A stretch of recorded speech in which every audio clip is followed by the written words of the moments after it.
اعوذ باللہ من الشیطان الرجیم بسم اللہ الرحمن الرحیم رب اشرح لی صدری ویسر لی امری واحلل عقدۃ من لسانی یفقہوا قولی واجعل لی وزیرا من اہلی رب یسر ولا تعسر وتمم بالخیر وبک نستعین آمین۔ السلام علیکم ورحمۃ اللہ وبرکاتہ۔ حضرت موسیٰ علیہ السلام اولو العزم انبیاء میں سے ایک ہیں اور ہم ان کا تذکرہ کر رہے ہیں۔ فرعون اور اس کی قوم کی غرقابی کے بعد اللہ تعالیٰ نے حضرت موسیٰ علیہ السلام کو اور آپ کی قوم کو بے شمار نعمتوں سے نوازا اور خاص طور پر غلامی سے نجات دی اور امن کی نعمت سے سرفراز کیا۔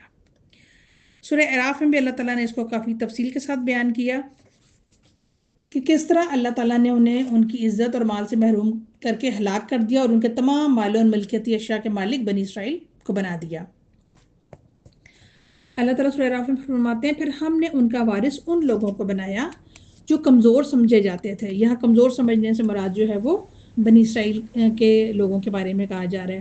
اور اللہ تعالیٰ فرماتے ہیں اس سرزمین کا وارث بھی بنایا جس کے مشرق اور مغرب میں ہم نے برکت رکھی۔ اس برکت والی زمین سے مراد ملک شام ہے، اور فرمایا کہ بنی اسرائیل کے حق میں آپ کے پروردگار کا اچھا وعدہ پورا ہو گیا کیونکہ انہوں نے صبر کیا تھا، اور فرعون اس کی قوم جو کچھ عمارتیں بناتے اور انگوروں کے باغ بیلوں پر چڑھاتے تھے سب کو ہم نے تباہ کر دیا۔ اور جب ہم نے بنی اسرائیل کو سمندر سے پار اتار دیا تو وہ ایک ایسی قوم کے پاس آئے جو اپنے بتوں کی عبادت میں لگے ہوئے تھے۔ کہنے لگے موسیٰ ہمیں بھی ایک ایسا ہی الہ بنا دو جیسا کہ ان لوگوں کا الہ ہے۔ حضرت موسیٰ علیہ السلام نے فرمایا بلا شبہ تم بڑے جاہل لوگ ہو۔ یہ لوگ جس کام پر یعنی بت پرستی میں لگے ہوئے ہیں برباد ہونے والا جو کچھ وہ کر رہے ہیں وہ سراسر باطل ہے۔ تو انہوں نے جہالت اور گمراہی کی یہ بات کہہ دی، حالانکہ وہ اللہ کی قدرت کی ایسی نشانیاں دیکھ چکے تھے جن سے عظیم رسول حضرت موسیٰ علیہ السلام کی صداقت بالکل واضح ہو چکی تھی۔ اور واقعہ یہ ہوا کہ ان کا گزر ایک ایسی قوم کے پاس سے ہوا جو بت پرست تھی۔ کہتے ہیں کہ وہ بت گائے کی شکل کے تھے۔ معلوم ہوتا ہے کہ انہوں نے پوچھا ہوگا کہ ان کی پوجا کیوں کرتے ہیں، جواب ملا ہوگا کہ ان سے نفع حاصل ہوتا ہے، حاجتیں پوری ہوتی ہیں۔ اب ان جاہلوں نے ان کی یہ بات کو سچ سمجھ لیا اور اپنے نبی حضرت موسیٰ کلیم اللہ سے مطالبہ کر ڈالا اجعل لنا الہا کما لہم آلہہ، جیسے ان کے معبود ہیں ہمارے لیے بھی ایک معبود بنا دیجئے۔ اب بنی اسرائیل اگرچہ سیدنا موسیٰ علیہ السلام پر ایمان تو لا چکے تھے اور اپنے مواحد ہونے کا اقرار بھی کرتے تھے، تاہم ان کے اندر ربی گوسالہ پرستی کے رسم باقی تھے جس میں انہوں نے اپنی عمریں گزار دی تھیں۔ سمندر پار کرتے ہی انہوں نے جب کچھ لوگوں کو دیکھا کہ وہ بچڑے کا ایک پیتل بنا ہوا بت عبادت خانے میں اپنے سامنے رکھ کر اس کی پوجا پاٹ میں مشغول تھے، انہیں دیکھ کر بنی اسرائیل کو اپنی پرانی یاد تازہ ہو گئی اور وہ گوسالہ پرستی کے لیے ان کا جی للچایا۔ حتیٰ کہ موسیٰ علیہ السلام کو انہوں نے یہ بات بھی کہہ دی اور موسیٰ علیہ السلام نے انہیں کہا کہ یہ تم کیسی جہالت کی باتیں کر رہے ہو، ابھی تک یہ بات تمہاری سمجھ میں نہیں آ سکی کہ عبادت کے لائق صرف اور صرف اللہ تعالیٰ کی ذات ہے۔ اس کے بعد اللہ تعالیٰ نے حضرت موسیٰ علیہ السلام کو اپنے پاس بلایا، ان سے 30 راتوں کا وعدہ کیا، پھر اسے 10 مزید راتوں سے پورا کیا تو اس کے مقررہ پروردگار کی مقررہ مدت 40 راتیں پوری ہو گئی۔ اور جاتے ہوئے موسیٰ علیہ السلام نے اپنے بھائی ہارون علیہ السلام سے کہا کہ تم میری قوم میں میرے خلیفہ ہو، اصلاح کرتے رہنا اور فساد کرنے والوں کی راہ پر نہ چلنا۔ یہ کہہ کر حضرت موسیٰ علیہ السلام اللہ تعالیٰ سے ملاقات کے لیے تشریف لے گئے۔ چونکہ حضرت موسیٰ علیہ السلام اپنی قوم کی متلون مزاجی اور ضعیف الاعتقادی کا پورا تجربہ رکھتے تھے، اس لیے کوہ سینا کو روانہ ہونے سے پیشتر انہوں نے اپنے بھائی سیدنا ہارون علیہ السلام کو اس بات کی تاکید کی کہ اگر یہ لوگ میرے بعد کسی طرح کی گڑبڑ کرنے کی کوشش کریں تو ان کی اصلاح کی کوشش کرتے رہنا اور فساد پیدا کرنے والوں کی بات ہرگز نہ ماننا۔ گویا اس قوم کی قیادت کے جو اختیارات سیدنا موسیٰ علیہ السلام کے پاس تھے وہ آپ نے سب لوگوں کے سامنے سیدنا ہارون علیہ السلام کو دے دیے۔ قوم کے متعلق سیدنا موسیٰ علیہ السلام کا خدشہ 100% درست نکلا۔ ان کے جانے کے بعد جلد ہی ان لوگوں نے گوسالہ پرستی شروع کر دی۔ سیدنا ہارون نے انہیں اپنی امکانی حد تک بہت کچھ سمجھایا، لیکن یہ قوم کچھ ایسی اکھڑ واقع ہوئی تھی کہ سیدنا ہارون کے حکم کو کچھ اہمیت ہی نہ دیتی تھی۔ اللہ تعالیٰ نے حضرت اکیلے ہی بلایا، تو اس سے ہمیں کیا سود ملتا ہے کہ علم سیکھنے کے لیے پوری یکسوئی کی ضرورت ہوتی ہے۔ اسی لیے حضرت موسیٰ کو اللہ تعالیٰ نے اکیلے کوہ طور پر بلایا تاکہ شریعت اور علم کو یکسوئی سے سیکھ سکے۔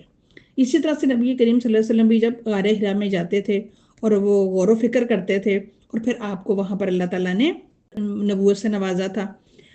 اسی طرح سے جب بھی ہم دین کا علم حاصل کریں تو ہمیں یکسوئی کے ساتھ اس علم کو حاصل کرنے کی ضرورت ہے۔ حضرت موسیٰ علیہ السلام کوہ طور پر تشریف لے گئے اور 40 دن کی اس شبانہ روز عبادت اور ریاضت کے بعد اللہ تعالیٰ نے حضرت موسیٰ علیہ السلام کو کسی مخصوص اور ممتاز رنگ میں شرف کلام بخشا۔ آپ کو بلا واسطہ اللہ کی بات سننے سے عجیب لذت محسوس ہوئی اور اسی لذت کے اثر سے دل میں اللہ تعالیٰ کے ساتھ بات کرنے کے ساتھ ساتھ آپ کے دیدار کی آرزو بھی پیدا ہوئی۔ تو بے ساختہ دیدار کے لیے درخواست کر دی کہ الہی درمیان سے یہ حجاب دور کر دے تاکہ میں ایک نظر تجھے دیکھ سکوں۔ تو جواب ملا کہ تم اس فنا ہو جانے والے وجود اور فانی آنکھوں سے میرے دیدار کے کبھی بھی متحمل نہ ہو سکو گے۔ اگر اتنی ہی آرزو ہے تو اس پہاڑ کی طرف دیکھو جس پر تھوڑا سا میں اپنی تجلیات کا پرتو ڈالوں گا۔ اگر پہاڑ اس پرتو کو برداشت کر سکا اور اپنی جگہ پر قائم رہا تو شاید تم بھی برداشت کر سکو۔ اور یہ بات ظاہر اللہ تعالیٰ کو تو خوب معلوم تھی کہ یہ پرتو پہاڑ برداشت نہ کر سکے گا اور نہ ہی موسیٰ علیہ السلام۔ تو بس اس لیے اللہ تعالیٰ نے یہ بات ان سے کہی کہ موسیٰ علیہ السلام کی دل شکنی نہ ہو۔ چنانچہ اللہ تعالیٰ نے پہاڑ پر اپنا پرتو ڈالا تو وہ ریزہ ریزہ ہو کر زمین بوس ہو گیا اور موسیٰ علیہ السلام جو پاس کھڑے یہ منظر دیکھ رہے تھے اس دہشت سے بے ہوش ہو کر گر پڑے۔ جب ہوش آیا تو پہلی بات یہ کی کہ میں نے جو یہ ناجائز قسم کا مطالبہ کر دیا تھا اس سے توبہ کرتا ہوں، تیری عظمت و جلال کا اقرار کرتا ہوں اور اس بات پر ایمان لاتا ہوں کہ اس فانی دنیا میں اور ان فانی آنکھوں سے تیرا دیدار کرنا ممکن نہیں۔ تو جب یہ دنیا فنا ہو جائے گی اور اگلی دنیا قائم کی جائے گی اور وہ سب کچھ اس وقت چیزیں جو ہیں وہ تبدیل ہو جائیں گی تو انسانی قوہ اور بالخصوص اس کی آنکھوں میں ایسی تبدیلی لائی جائے گی کہ وہ دیدار الہی کے متحمل ہو سکیں گی۔ تو ایک مرتبہ لوگوں پر ایسا ہی غشی کا عالم طاری ہوگا جیسا کہ موسیٰ علیہ السلام پر اس دنیا میں طاری ہوا تھا۔ سیدنا ابو سعید خدری کہتے ہیں کہ ایک یہودی آپ صلی اللہ علیہ وسلم کے پاس آیا اور کہنے لگا، محمد صلی اللہ علیہ وسلم تمہارے ایک انصاری صحابی نے میرے منہ پر تماچا مارا ہے۔ آپ صلی اللہ علیہ وسلم نے سے بلا کر پوچھا کہ تم نے اس کے منہ پر تماچا کیوں مارا ہے؟ وہ صحابی کہنے لگے، یا رسول اللہ صلی اللہ علیہ وسلم میرا یہود پر گزر ہوا تو اس شخص نے کہا کہ اس اللہ کی قسم جس نے موسیٰ کو پیغمبر سارے لوگوں میں سے چن لیا۔ میں نے کہا کہ کیا وہ محمد صلی اللہ علیہ وسلم سے بڑھ کر ہیں؟ تو مجھے غصہ آیا تو میں نے اسے ایک تماچا لگا دیا۔ یہ سن کر آپ نے فرمایا، دیکھو مجھے دوسرے پیغمبروں پر فضیلت نہ دو، قیامت کے دن سب لوگ بے ہوش ہو جائیں گے، میں سب سے پہلے ہوش میں آؤں گا تو دیکھوں گا کہ موسیٰ علیہ السلام مجھ سے پہلے عرش کا پایا تھامے کھڑے ہیں۔ میں یہ نہیں جانتا انہیں مجھ سے پہلے ہوش آ جائے گا یا وہ بے ہوشی نہ ہوں گے، چونکہ وہ دنیا میں کوہ طور پر بے ہوش ہو چکے ہیں۔ تو اخروی زندگی میں مومنوں کو اللہ کا دیدار نصیب ہونا بہت سے آیات اور حدیث سے ثابت ہے۔ موسیٰ علیہ السلام تو اللہ تعالیٰ کے مقرر وعدہ اور ان کے مطابق جو تھے وہ کوہ طور پر چلے گئے تھے اور بنی اسرائیل کی قیادت حضرت ہارون علیہ السلام کے سپرد کر گئے تھے اور تاکید کی تھی کہ یہ بگڑی ہوئی قوم ہے، ان کی اصلاح کے لیے خصوصی دھیان رکھنا۔ اور یہ بات موسیٰ علیہ السلام نے اس وجہ سے کہی تھی کہ ایک مرتبہ پہلے وہ سیدنا موسیٰ سے کہہ چکے تھے کہ ہمیں بھی ایک معبود بنا دیجیے، اور موسیٰ علیہ السلام نے انہیں سرزنش بھی کی تھی، حالانکہ انہیں ایمان لائے کافی مدد گزر چکی تھی۔ اور دوسری بات یہ تھی کہ سیدنا موسیٰ علیہ السلام خود جلالی طبیعت کے مالک اور روب داب رکھنے والے پیغمبر تھے، اس بگڑی ہوئی قوم پر انہیں کنٹرول رکھنے کا سلیقہ آتا تھا۔ ان کے مقابلے میں ہارون علیہ السلام ان کے حقیقی بھائی اور عمر میں بھی ان سے 3 سال بڑے تھے، نہایت نرم طبیعت کے انسان تھے اور انہیں سیدنا موسیٰ اپنا قائم مقام بنا کر جا رہے تھے۔ تو ان حالات میں موسیٰ علیہ السلام کے دل میں جو خدشہ تھا وہ بالکل بجا تھا اور انہی وجوہ کی بنا پر آپ نے پرزور تاکید کی تھی، چنانچہ وہی کچھ ہوا جس کا خطرہ تھا۔ بنی اسرائیل نے سیدنا موسیٰ علیہ السلام کی عدم موجودگی کو غنیمت جانا اور جس کام کی خواہش ان کے دلوں میں رہ کر انگڑائیاں لے رہی تھی وہ انہوں نے پوری کر لی۔ ایک بچڑا بنایا، اس کی پرستی شروع کر دی۔ اس بچڑے کو سامرین نے بنایا۔ اپنے جیسے گوسالہ پرستی کی خواہش رکھنے والے لوگوں نے سونے کے زیورات اکٹھے کیے اور انہیں پگھلا کر سونے کے بچڑے کا پتلا بنا دیا اور وہ اس کی پوجا پاٹ کرنے لگے۔ اب سیدنا ہارون علیہ السلام نے انہیں منع کیا، لیکن وہ کہاں ان سے باز آنے والے تھے، اور سیدنا موسیٰ تو ان کے لیے احکام اور ہدایات لانے کے لیے گئے تھے جن سے ان کی دنیا اور آخرت دونوں سنور جائیں۔ مگر ان عقل کے اندھوں کو اتنی بھی بات سمجھ میں نہ آئی کہ جو معبود انہوں نے گھڑ لیا ہے وہ جب کوئی بات ہی نہیں کرتا تو ان کی رہنمائی کیا کرے گا۔ اس کے باوجود انہوں نے اسے معبود قرار دے لیا، تو اس سے بڑھ کر بھی کوئی ظلم، بے انصافی اور شرک کی بات ہو سکتی ہے۔ اب حضرت موسیٰ علیہ السلام کو وہاں کوہ طور پر ہی بذریعہ وحی یہ اطلاع دے دی گئی کہ سامری نے ایک بچڑا تیار کیا اور قوم کے بہت سے لوگ گوسالہ پرستی میں مبتلا ہو چکے ہیں۔ لہذا جب واپس اپنی قوم کے پاس آئے تو غصہ اور ان سے پہلے ہی طبیعت تو واپس آتے ہی انہوں نے لوگوں سے کہا کہ میرے بعد تم نے یہ کیا گل کھلا دیے، فوراً اپنی کفر اور شرک والی زندگی تم میں اود کر آئی۔ اسی غصے کے عالم میں اور دینی حمیت کے جوش میں تختیاں جو ان کو ملی تھیں وہ انہوں نے نیچے ڈال دی، اور سیدنا ہارون علیہ السلام کی داڑھی اور سر کے بال کھینچتے ہوئے کہا، کیا تم نے میرے قائم مقام بن کر یہ سب کچھ کیسے برداشت کر لیا؟ اس کے مقابلے میں سیدنا ہارون علیہ السلام نے نہایت پیار کے لہجے میں اور معزز خوان انداز میں کہا، میرے ماں جائے بھائی، ذرا میری بات سن لو۔ میں نے تو انہیں سمجھانے میں کچھ کوتاہی نہیں کی، مگر یہ اتنے سرکش لوگ ہیں کہ میری بات کو کچھ سمجھتے ہی نہ تھے، بلکہ الٹا مجھے مارنے ڈالنے کی دھمکیاں دینے لگے تھے۔ لہٰذا ان بختوں کو مجھ پر ہنسنے اور بغلیں بجانے کا موقع نہ دو، اور ہرگز یہ نہ سمجھو کہ انہوں نے جو ظلم روا رکھا ہے اور شرک کیا وہ میری شے پر کیا ہے۔ حضرت ہارون علیہ السلام کے اس حلیمانہ جواب سے حضرت موسیٰ علیہ السلام کی طبیعت کا غصہ جو ہے وہ کچھ کم ہوا، طبیعت ان کے اعتدال پر آئی، تو سمجھے کہ انہوں نے اس معاملے میں اپنے بھائی کے اوپر زیادتی کی، لہٰذا فوراً اپنے پروردگار کی طرف رجوع کرتے ہوئے کہا کہ مجھے بھی بخش دے اور میرے بھائی ہارون کو بھی، کیونکہ یہ ان لوگوں کو شرک سے باز رکھنے میں ان سے کچھ کوتاہی ہوئی ہے، تو انہیں بھی معاف فرما دیجیے اور ہمیں اپنی رحمت سے ڈھانپ لیجیے۔ سیدنا موسیٰ علیہ السلام نے اپنے بھائی سیدنا ہارون کو اس دعائے مغفرت اور رحمت میں شریک کرنے کی دوسری وجہ یہ تھی کہ سیدنا ہارون نے کہا تھا کہ مجھ پر میرے دشمنوں کو ہنسنے کا موقع نہ دو، تو اس قسم کی دعا سے اس شکایت کا ازالہ بھی مقصود تھا۔ مصر میں گوسالہ پرستی کا عام رواج تھا۔ سیدنا یوسف علیہ السلام کے بعد بنی اسرائیل انحطاط کا شکار ہو گئے اور رفتہ رفتہ قبطیوں یعنی فرعونیوں کے غلام بن گئے۔ انہی کی بود و باش اپنانے میں انہوں نے عافیت سمجھی اور دوسری زہریلا امراض کے ساتھ ساتھ گوسالہ پرستی کو بھی اپنا لیا۔ فرعون سے نجات پا جانے کے بعد یہ جراثیم ان کے اندر سے ختم نہیں ہوئے تھے، اس لیے جب حضرت موسیٰ علیہ السلام تورات لینے کوہ طور پر گئے تو انہوں نے پیچھے سے اپنے اوپر یہ ظلم کیا کہ انہوں نے ایک بچڑا بنایا اور اس کی پوجا شروع کر دی۔ اب جب حضرت موسیٰ علیہ السلام واپس آئے، اس بات کا سخت دکھ ہوا اور انہوں نے اس کا حل کیا نکالا کہ قوم سے کہا کہ اب اس ظلم کی سزا یہ ہے کہ جن جن لوگوں نے بچڑے کی پرستش کی تھی انہیں چن چن کے مار ڈالو۔ اس وقت بنی اسرائیل کے 3 گروہ بن گئے تھے، ایک وہ جنہوں نے بچڑے کی پرستش کی تھی، دوسرے وہ جو انہیں اس پرستش سے منع کرتے تھے، تیسرے وہ جو غیر جانبدار رہے۔ نہ خود انہوں نے بچڑے کی پوجا کی اور نہ ہی کرنے والوں کو منع کیا۔ انہیں حکم یہ دیا گیا کہ منع کرنے والے بچڑا پوجنے والوں کو قتل کریں گے، جو غیر جانبدار رہے انہیں معاف کر دیا گیا، اور کہا جاتا ہے کہ تقریباً 70,000 اسرائیلی قتل کیے گئے تھے۔ تو بنی اسرائیل کو اتنی سخت سزا کیوں دی گئی تھی؟ کیونکہ بنی اسرائیل کے ان مشرکوں کے لیے توبہ کی اس قدر مشکل شرط اس لیے عائد کی گئی تھی کہ انہوں نے اس جرم کا ارتکاب ایمان لانے کے بعد انبیاء کی موجودگی میں اور ان کے روکنے کے باوجود کیا تھا، ورنہ عام حالات میں مشرکوں کے لیے صرف سچے دل سے توبہ ہی کافی ہے۔ اگر وہ سچے دل سے توبہ کر لیں تو انہیں اللہ سے امید رکھنی چاہیے کہ وہ ان کا گناہ معاف کر دے گا۔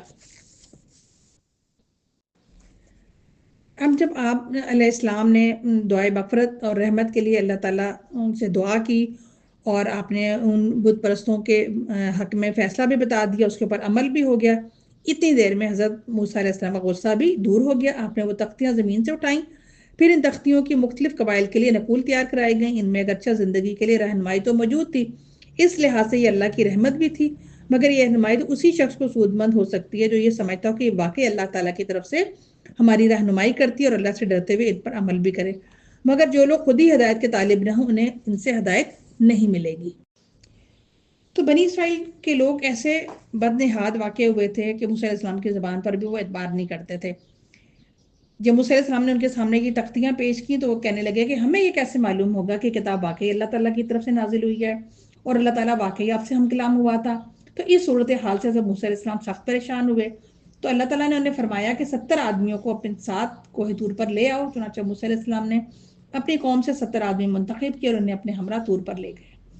وہ خود بقائم ہوش و واس اس کلام الہی کو سن لیں۔ پھر جب انہوں نے کلام الہی کو سن لیا تو کہنے لگے، موسیٰ پردے میں سننے کا ہمیں کچھ اعتبار نہیں، ہم تو جب تک اللہ تعالیٰ کو صاف صاف نہ دیکھ لیں تمہاری بات پر اعتبار نہیں کریں گے۔ اب ظاہر ہے یہ ان کا مطالبہ تو ناقابل عمل اور انتہائی جہالت پر مبنی تھا۔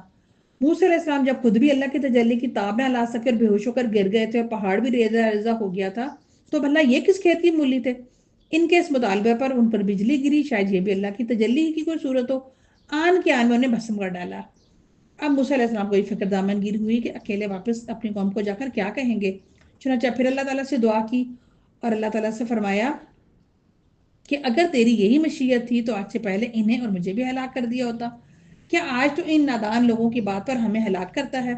چنانچہ اللہ تعالیٰ نے موسیٰ علیہ السلام کی دعا قبول فرما کر انہیں اثر نو زندہ کر دیا. موسیٰ علیہ السلام نے اپنی امت کے لیے دنیا اور آخرت دونوں جگہ کی بھلائی طلب فرمائی تو اللہ تعالیٰ نے جواب میں فرمایا کہ اصل چیز جس پر یہ کائنات کا سارا نظام چل رہا ہے وہ میری رحمت ہے اور ساری مخلوق میری رحمت سے فائدہ اٹھا رہی ہے. سزا تو میں صرف اس شخص کو دیتا ہوں جس کے حق میں اس کی نافرمانیوں کی بنا پر وہ مقدر ہو چکی ہو، بلکہ وہ بھی بس اوقات دنیا میں میری رحمتوں سے مستفیض ہوتے رہتے ہیں. اور جس خیر اور بھلائی کا تم مطالبہ کر رہے ہو کہ دنیا میں بھی یہ نعمت ملے اور آخرت میں بھی، تو یہ صرف ان لوگوں کا حصہ ہے جو ہماری آیات پر ایمان لاتے ہیں اور تقویٰ کی راہ اختیار کرتے ہیں اور اپنے اموال سے ہمارا حق یعنی زکوٰۃ بھی ادا کرتے رہتے ہیں. ایسے لوگ دنیا اور آخرت دونوں جگہ میری رحمت سے ہمکنار ہوں گے. تو اللہ تعالیٰ نے حضرت موسیٰ علیہ السلام کی دعا کا جواب دے دیا. تو وہ 4 شرائط کیا تھیں کہ اللہ تعالیٰ نے کہا کہ میری رحمت ہر چیز کو گھیرے ہوئے ہے. تو جو لوگ کیا کریں گے؟ پرہیزگاری کریں گے، 1. نمبر 2 زکوٰۃ دیں گے. نمبر 3 ہماری آیات پر ایمان لائیں گے تو پھر ان کے لیے میں رحمت لکھ دوں گا، اور پھر وہ بھی جو اپنے رسول کی پیروی کرتے ہیں تو ان کو اللہ تعالیٰ نے کہا کہ ان کے اوپر میری رحمت جو ہے وہ ان کے شامل حال رہے گی. سیدنا موسیٰ علیہ السلام کو بذریعہ وحی اللہ تعالیٰ نے اطلاع دی کہ ان مہاجرین کو ساتھ لے جا کر فلسطین پر چڑھائی کریں تو اللہ تعالیٰ بنی اسرائیل کو فتح دے گا اور اس طرح ان کا بائی وطن ان کو واپس مل جائے گا. چنانچہ حضرت موسیٰ علیہ السلام نے ان کو جہاد کی ترغیب دی اور اللہ تعالیٰ کی طرف سے فتح نصرت کی بشارت بھی دی. مگر ان لوگوں نے یہ سوچا کہ پہلے ہمیں فلسطین کے موجودہ حالات سے پوری طرح واقف ہونا چاہیے، تبھی جنگ کی کوئی بات سوچ سکتے ہیں. چنانچہ انہوں نے خود تو دشت فاران میں ڈیرے ڈال دی اور ان میں سے اپنے 12 آدمیوں کو فلسطین کے سیاسی حالات کا جائزہ لینے کے لیے بھیج دیا. سیدنا موسیٰ علیہ السلام نے ان لوگوں کو روانہ کرتے وقت یہ تاکید کی تھی کہ حالات جیسے بھی ہوں آقا صرف مجھے بتانا، ہر کسی کے سامنے اس کی تشہیر نہ کرنا. اب یہ لوگ چلے گئے، لیکن واپس آ کر انہوں نے کیا کیا؟ موسیٰ علیہ السلام کی حکم کی خلاف ورزی کی، اور جب وہ واپس آئے تو اس کی خفیہ رپورٹ حضرت موسیٰ علیہ السلام کو دینے کی بجائے ہر ایک کو وہاں کے حالات بتانے شروع کر دیے. اور رپورٹ یہ تھی کہ فلسطین کا علاقہ واقعی بڑا زرخیز اور شاداب ہے. وہاں پانی اور دودھ کی نہریں بہتی ہیں، لوگوں کی معاشی حالت اچھی ہے، لیکن وہ لوگ بڑے طاقتور، زور آور اور قداور ہیں. ہم ان کے مقابلے میں ٹڈے معلوم ہوتے ہیں اور وہ بھی ہمیں ٹڈے ہی سمجھتے تھے. لہٰذا ان لوگوں پر فتح حاصل کرنا ہماری بساط سے باہر ہے. اور موسیٰ علیہ السلام سے کہنے لگے کہ ان طاقتور لوگوں کی موجودگی میں ہم داخل ہونا اور پھر مقابلہ کر کے فتح یاب ہونا ناممکنات میں سے ہے. اور اگر اللہ نے یہ ہمارے علاقہ ہمارے مقدرے میں لکھا ہوا ہے تو وہ کوئی ایسا انتظام کر دے کہ وہ وہاں سے نکل جائے تو تبھی ہم اس میں داخل ہوں گے. اب فلسطین کے سیاسی حالات کا جائزہ لینے کے جو 12 افراد گئے تھے ان میں ایک یوشع بن نون بھی تھے اور ایک کالب بھی تھا. یہ دونوں پکے مومن تھے. یوشع تو وہی ہیں جنہوں نے سیدنا خضر کی تلاش میں والے سفر میں بھی آپ علیہ السلام کے ساتھ تھے اور بعد میں آپ کے خلیفہ بنے. ان دونوں نے موسیٰ علیہ السلام کی ہدایت کے مطابق وہاں کے حالات عام لوگوں کے سامنے بیان نہیں کیے اور خفیہ طور پر تمام باتیں جو تھیں وہ موسیٰ علیہ السلام سے بیان کی تھی. جب انہوں نے دیکھا کہ ان کے ساتھی انتہائی بزدلی کا مظاہرہ کر رہے ہیں تو اپنی قوم سے کہنے لگے کہ اللہ تعالیٰ نے نصرت کا وعدہ ہم سے کیا ہے، لہٰذا ان جباروں سے ڈرنے کی بجائے اللہ پر بھروسہ کرو، کمر ہمت باندھو اور دروازے میں داخل ہو جاؤ. اگر تم نے اتنی جرات کر لی تو یقیناً اللہ تمہاری مدد کرے گا. لیکن یہ قوم جو مدت دراز سے فرعونیوں کی غلامی کی زندگی بسر کر رہی تھی اور اللہ کی بجائے بچڑے کی پرستش کر رہی تھی اور اس قدر پست ہمت اور بزدل بن چکی تھی کہ موسیٰ علیہ السلام کو مخاطب کر کے کہنے لگے جب تک وہ لوگ وہاں سے نکل نہیں جاتے ہم وہاں کبھی بھی نہیں جائیں گے اور نہ ہی جان بوجھ کر اپنے آپ کو ہم ہلاکت میں ڈالیں گے.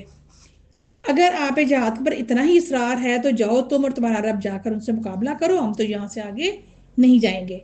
موسیٰ علیہ السلام نے اپنی قوم سے جب یہ جواب سنا تو آپ سخت مایوس اور غمگین ہو گئے اور پھر آپ نے اللہ کے حضور دعا کی کہ ایسی قوم سے تو میں اکیلا ہی بھلا، جیسے تو حکم دے میں خود حاضر ہوں یا میرا بھائی ہارون، جو کہ وہ خود نبی تھے اور مصر میں فرعون اور فرعونیوں کے سامنے ہر دکھ سکھ میں شریک رہے تھے. تو انہوں نے کہا کہ اب یہ قوم میرے کہنے میں نہیں ہے، ایسی نافرمان قوم ہے، مجھے بتائیے کہ میں کیا کروں. تو اللہ تعالیٰ نے فرمایا کہ ایسی بزدل اور نافرمان قوم کی سزا یہ ہے کہ ان سے جو فلسطین کی نصرت اور فتح نصرت کا وعدہ تھا وہ 40 سال تک کے لیے مؤخر کر دیا جاتا ہے. یہ 40 سال کی تاخیر دراصل اس بزدل اور پست ہمت قوم کی بیماریوں کا علاج تھا. وہ اتنی مدت اسی جنگل میں ادھر سے ادھر ادھر سے ادھر دھکے کھاتے رہے، بھٹکتے رہے اور جنگل کی زندگی کی جو صعوبتیں ہیں وہ برداشت کرتے رہے۔ اس 40 سال کے عرصے میں اس قوم کی جوان اور بزدل نسل مر کھپ جائے، اور جو نئی نسل پیدا ہو آزاد فضاؤں میں پرورش پائے گی تو اس میں نرمی گرمی برداشت کرنے کی وہ عادی ہو جائے گی اور ہمت والی بن جائے گی۔ پھر وہ لوگ اس قابل ہوں گے کہ انہیں جہاد کے لیے ترغیب دی جائے تو اٹھ کھڑے ہوں گے۔ لہٰذا موسیٰ علیہ السلام اس قوم کو جو یہ علاج کے طور پر سزا دی جا رہی ہے، آپ کو ایسے لوگوں پر ترس نہیں آنا چاہیے۔ حضرت موسیٰ علیہ السلام نے بنی اسرائیل کی مردم شماری کی، پھر ان کو سیدنا یعقوب کے بیٹوں کے اولاد ہونے کے لحاظ سے 12 قبیلوں میں منظم کرنے کا کام کیا، اور سیدنا موسیٰ علیہ السلام نے ان قبیلوں میں سے ہر قبیلے کا ایک نقیب یا سردار مقرر کیا، اور اس سردار کی ذمہ داری یہ تھی کہ وہ اپنے قبیلے کے دینی، تمدنی اور معاشی مسائل کی نگرانی کرے گا اور ان لوگوں کو رائے راست پر رکھنے کا حتی المقدور انتظام کرے گا۔ اور پھر ان سب پر بنی لابی کے سردار کی ڈیوٹی لگائی کہ وہ اپنے قبیلے کے مسائل کی نگرانی کے علاوہ دوسرے سب قبائل کے حالات کی بھی نگرانی کرے گا، اور یہ وہی قبیلہ تھا جسے سیدنا موسیٰ علیہ السلام اور سیدنا ہارون علیہ السلام خود بھی تعلق رکھتے تھے۔ اب جب انہوں نے جہاد سے انکار کر دیا اور 40 سال کے لیے انہیں صحرائے سینا میں روک دیا گیا کیونکہ انہوں نے بہت بزدلی کا مظاہرہ کیا تھا، اب اس میدان میں دور دور تک کہیں پانی کا نام و نشان نظر نہ آتا تھا، نہ کوئی کھانے پینے کی چیز ملتی تھی، نہ کہیں کوئی سایہ یا مکان نظر آتا تھا جہاں جا کر وہ دھوپ سے پناہ لے سکیں۔ تو ان تینوں چیزیں جو ہر انسان کی بنیادی ضروریات سے تعلق رکھتی ہیں، ان میں سے کوئی ایک چیز بھی وہاں پر عطا نہ کی جاتی تو یہ سب کے سب وہیں ہلاک ہو جاتے۔ اللہ تعالیٰ نے ان کی ضروریات کا یوں انتظام فرمایا کہ پورا 40 سال کا عرصہ جب دھوپ تیز ہونے لگتی تو آسمان پر بادل چھا جاتے اور انہیں دھوپ سے بچاتے تھے، اور پھر یہ کہ وہ برستے بھی نہیں تھے کہ بارش کی وجہ سے انہیں کہیں پناہ لینی پڑے۔ اس طرح اس لاکھوں کی تعداد میں موجود انسانوں کے مکانات کا مسئلہ حل ہوا، اور پینے کو پانی نہیں مل رہا تھا تو اللہ تعالیٰ نے سیدنا موسیٰ کو حکم دیا کہ چٹان پر اپنا عصا مارے، اس سے 12 الگ الگ چشمے پھوٹ نکلے، اور یہ چشمے بھی اس طویل مدت میں بہتے ہی رہے۔ ہر قبیلے کو الگ الگ چشمے پر قابض بنا دیا گیا تاکہ ان میں پانی کی تقسیم پر جھگڑا پیدا نہ ہو۔ اس طرح ان کی پانی کی ضروریات کا مسئلہ بھی حل ہو گیا۔ اب رہ گیا کھانے کا مسئلہ، تو کھانے کو من و سلوہ نازل فرمائے۔ اب دیکھیں لاکھوں کی تعداد میں یہ لوگ تھے اور کس قدر روزانہ من و سلوہ ان کی ضرورت کے لیے نازل ہوتا تھا۔ اللہ تعالیٰ نے ان کی خوراک کا مسئلہ بھی حل کر دیا۔ اب اس لاکھوں کی تعداد کے لشکر کے لیے اگر اپنی ضروریات کا کسی بادشاہ یا کسی حکومت کو انتظام کرنا پڑتا تو اسے کس قدر جو ہے وہ مصارف، کس قدر خرچ برداشت کرنا پڑتا۔ تو دیکھیں اللہ تعالیٰ نے پورے 40 سال کے لیے ان کے لیے انتظام کر دیا۔ اس 40 سال کے عرصے میں بنی اسرائیل کی اپنی تربیت کی جا رہی تھی تاکہ اس عرصے میں ان کے اندر سے جو گوسالہ پرستی کے جراثیم تھے وہ دور ہو جائیں اور اللہ کے احسانات پر وہ شکر ادا کرتے ہوئے اس کی عبادت بجا لائیں۔ اس سے ان کی وہ بزدلی دور ہو جو غلامی کی طویل زندگی میں ان کے رگ رگ میں بس گئی تھی، اور اس صحرائی زندگی کی وجہ سے ان میں کچھ جرأت اور دلیری پیدا ہو، اور پرانی نسل جب مر کھپ جائے اور نئی نسل آزاد فضاؤں میں جرأت مند پیدا ہوگی تو وہ لوگ اس جہاد کے لیے تیار ہو سکیں گے جس کا انہیں حکم دیا گیا تھا۔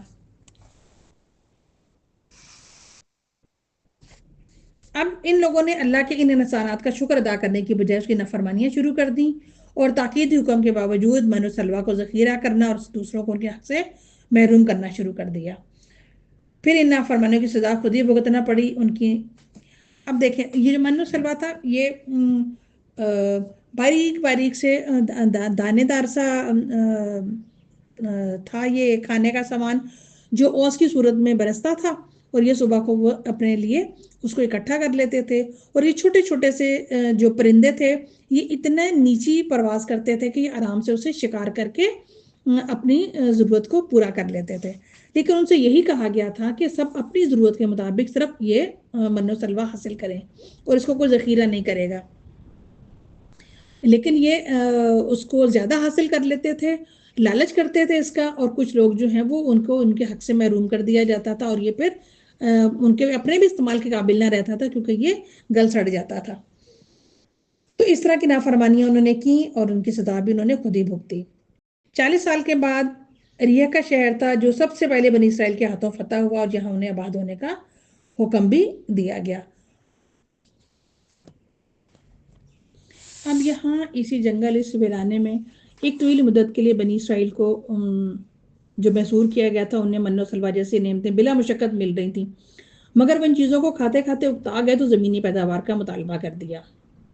موسیٰ علیہ السلام نے سمجھایا کہ جو چیزیں تمہیں یہاں سے بلا مشقت مل رہی ہیں وہ اس سے بدرجہ بہتر ہیں جو تم مانگ رہے ہو، اور وہ مشقت کے بعد ہی تمہیں حاصل ہوں گی جو تم طلب کر رہے ہو۔ لیکن جب ان لوگوں نے اپنے مطالبے پر اصرار کیا تو موسیٰ علیہ السلام نے بالآخر ان کا مطالبہ تسلیم کرتے ہوئے کہا کہ اگر یہی چاہتے ہو تو فلاں شہر میں چلے جاؤ، وہاں تمہیں یہ چیزیں میسر آ جائیں گی۔ اب اللہ تعالیٰ تو ان کو بلند مقام دینا چاہتے تھے، لیکن ان کو لہسن پیاز کی پڑ گئی۔ تو قوموں پر جب زوال آتا ہے تو انہیں کھانے پینے کی حرص دے دیتا ہے، اور مومن تو صرف زندہ رہنے کے لیے کھاتا ہے، ورنہ کھاتے تو جانور بھی ہیں۔ تو ہمیں یہاں سے سبق کیا مل رہا ہے کہ جب بھی کوئی قوم جو ہے وہ ہلاکت میں اس وقت پڑتی ہے جب وہ تین چیزیں اس کو محبوب ہو جاتی ہیں: اچھا کھانا، ہنسنا، اور دولت مندوں میں اٹھنا بیٹھنا۔ تو یہ سب چیزیں باعث عبرت ہوتی ہیں۔ اللہ تعالیٰ جو ہے وہ ہمیں اپنی ہر طرح کی نافرمانیوں سے محفوظ رکھے۔ تو انہوں نے بہترین چیز کے بدلے میں گھٹیا چیز کو ترجیح دی۔ تو سورہ بقرہ میں اللہ تعالیٰ نے ان کو اوپر جو احسان کیے تھے وہ اللہ تعالیٰ نے بیان فرمائے کہ انہیں من و سلوہ مہیا کیا، یہ دونوں دل پسند کھانے تھے جو انہیں بلا مشقت حاصل ہوتے تھے۔ اللہ تعالیٰ صبح کے وقت ان پر من نازل فرماتا اور شام کو بٹیروں کے جھنڈ بھیج دیتا۔ موسیٰ علیہ السلام کے پتھر پر عصا مارنے سے ان کے لیے اللہ کی قدرت سے 12 چشمے جاری ہو گئے۔ ہر قبیلے کے لیے ایک چشمہ تھا جس میں پہلے تھوڑا تھوڑا پانی جاری ہوتا، پھر وہ میٹھا پانی تیزی سے بہنے لگتا۔ وہ خود بھی پیتے، جانوروں کو بھی پلاتے، اور ضرورت کے مطابق ذخیرہ بھی کر لیتے۔ گرمی سے بچاؤ کے لیے انہیں بادلوں کا سایہ میسر تھا۔ تو یہ اللہ تعالیٰ کی نعمتیں تھیں، اللہ کے عطیات تھے۔ ان لوگوں نے اس کا ذرا بھی خیال نہ رکھا اور نہ ان کا شکر انہوں نے ادا کیا، نہ ڈھنگ سے اللہ کی عبادت کی، بلکہ بعد میں ان میں بہت سے افراد ان نعمتوں سے تنگ آ گئے، ان کے بدلے میں زمین سے اگنے والی ترکاریاں اور پیاز مانگنے لگے۔ تو حضرت موسیٰ علیہ السلام نے سختی سے تنبیہ کی کہ تم بہتر چیز کے بدلے میں ادنا چیز کیوں طلب کرتے ہو؟ اچھا تم اس شہر میں چلے جاؤ، وہاں تمہیں پسند کی چیزیں مل جائیں گی۔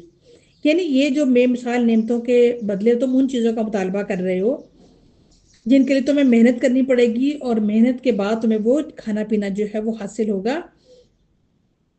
تو اللہ تعالیٰ نے ان سے کہا تھا کہ حد سے آگے نہ بڑھو ورنہ میرا تم پر غضب نازل ہوگا۔ جس پر میرا غضب نازل ہو جائے وہ یقیناً تباہ ہو جاتا ہے۔ اللہ تعالیٰ نے ان کی جو یہ ذلت اور بدحالی تھی اور اللہ کا جو ان کے اوپر غضب تھا، اور پھر وہاں رہنا جو ان کی ٹریننگ تھی، اس کو اللہ تعالیٰ نے 40 سال تک بڑھا دیا تھا۔ اب اگر اللہ اس کے پیغمبر کی مرضی کے اوپر، ان کے احکامات کے اوپر وہ چلتے تو ممکن تھا 40 سال گزرنے سے پہلے ہی شام کا ملک فتح کرنے کے وہ قابل ہو جاتے، مگر ان لوگوں کی عادت ہی بن گئی تھی کہ جو ہر بات پر اپنی بات منوانا چاہتے تھے، اور وہ اپنے پیغمبر کی بار بار نافرمانیاں کرتے تھے، یہاں تک کہ وہ انبیاء کو بھی قتل کر دیتے تھے۔ اسی وجہ سے اللہ تعالیٰ کے غضب، ذلت اور مسکنت ان کے اوپر طاری کر دی گئی۔ تو اس طرح وہ 40 برس تک وادی طیہ میں ہی بھٹکتے رہے۔ سبحانک اللہم و بحمدک، نشہد ان لا الہ الا انت، نستغفرک و نتوب الیک۔ السلام علیکم ورحمۃ اللہ وبرکاتہ۔